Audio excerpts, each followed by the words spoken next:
We're excited to be the number one overall seed. Our players have worked hard, accomplished a lot this year. I couldn't be more proud of them for what they've been able to do. We got rewarded with it. It's going to be great to play in Birmingham. We need to put it out there that we need that place packed full of Alabama fans. That's part of the rewards of having a great regular season. We get to play, should be essentially a home game in Birmingham for the first 2 rounds. So let's make sure we pump that up. Let's get the arena filled with Alabama fans. Obviously I haven't seen Corpus Christi or SEMO play. We're going to be prepping for them on a ride home tomorrow. We'll also got staff working ahead for the Maryland, West Virginia game. A lot of different styles of basketball being played. It's not easy to make it to the second round, Sweet 16. One of our players, after the bracket was revealed, said to me, I thought we were the number one overall seed. I said, we are. I said, what do you mean? He goes, shoot, those are some really good teams. I said, yeah, it's the NCAA tournament. They're all good teams. So, we've got some work cut out ahead of us, but our players played well. They got focused on the task at hand this weekend, did a great job. So looking forward to getting on that bus and making the trip back to Tuscaloosa. It'll be a lot more fun now that we won this thing. Start with Ryan Hennessy. Coach, to be in Birmingham and just huge for the whole state. It's like a home game.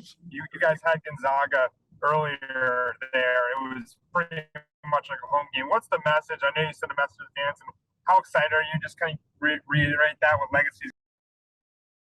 Yeah, I think it's great. I think it's great that Birmingham was able to get the NCAA tournament. I think it's great that we were able to have the year that we had when it's in Birmingham. We're the number one overall seed playing in Birmingham. The arena was packed with Alabama fans.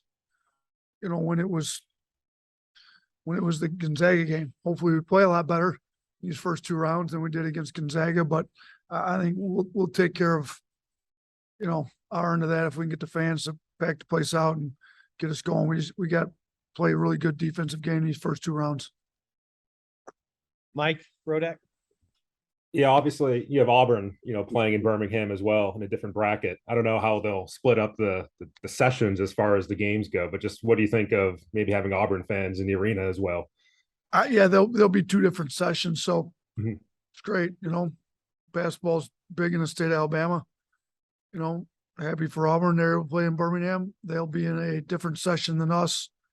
I would think, right? They wouldn't line us up in the same session. I don't think that's how it works. Wouldn't they line us against the 16 in the West Virginia and Maryland game? And I would think they'd be in the same session. Maybe I'm wrong, but that's what I think. I would think they could pack the place full of Auburn fans. They could pack the place full of Alabama fans. That would be what I would think would happen.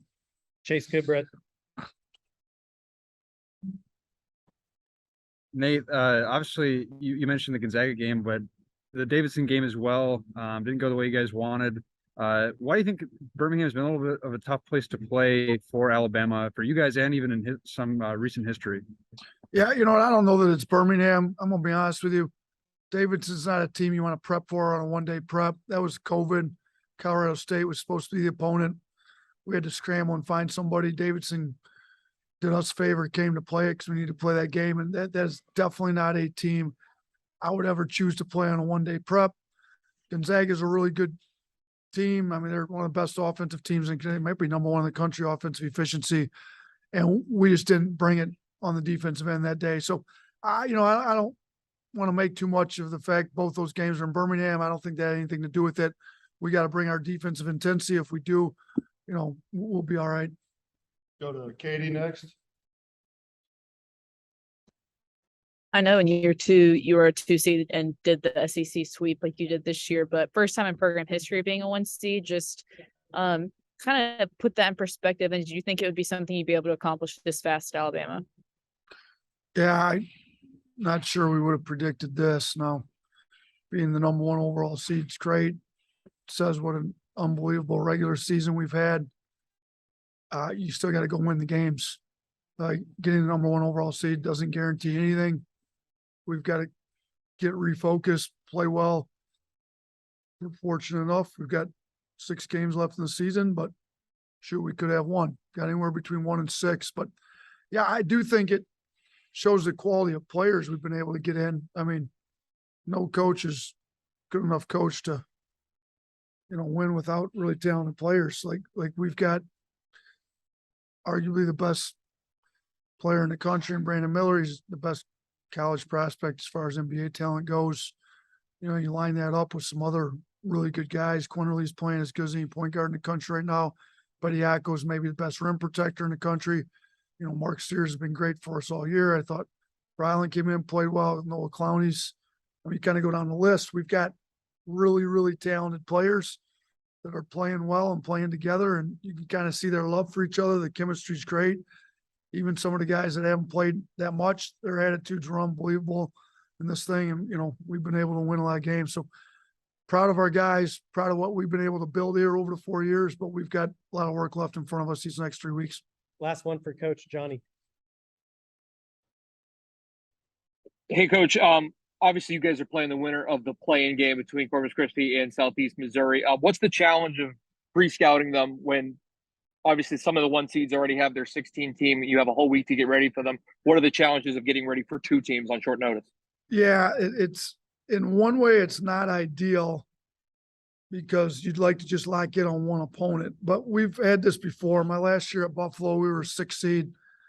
We played the playing game on the 11th seed, and it happened to be my former boss, Bobby Hurley at Arizona State. I see they're got a playing game again. I mean, it's tiring to play Tuesday night in Dayton, fly somewhere in the middle of the night, and then have to play, 2 days later on Thursday. So, while there's some negative to it, we don't know who we're playing. We've got it prepped for 2 teams.